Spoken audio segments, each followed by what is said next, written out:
second, sir. So, what will the condition of the natural turf, sir? I'm happy that you've asked this question.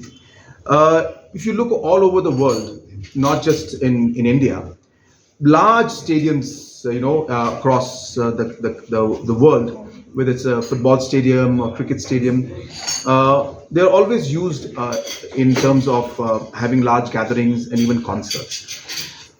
Technologies are available today in the market where the entire natural turf is actually covered by a certain platform, and that platform is there which will ensure that people don't stamp on the natural turf and destroy the grass. So these are platforms that are put there, very strong, very firm.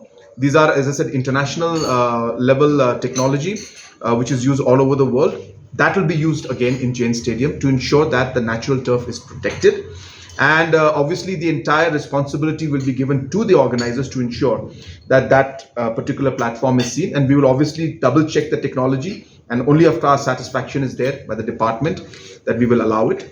But we have seen this technology being implemented throughout the world, and therefore rest assured there will be no damage to the natural turf.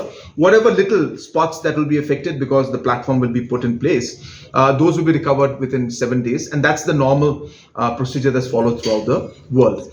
Reason why we're doing this is because obviously the investments that we have made in these kind of infrastructures, we would like to see that they are used for multiple purposes, and therefore we can raise the revenue, and overall we can see the utility of the space and the investments being made, and therefore we have agreed to this based on the condition that the technology of putting platforms to protect the natural turf will be implemented by the organizing committee.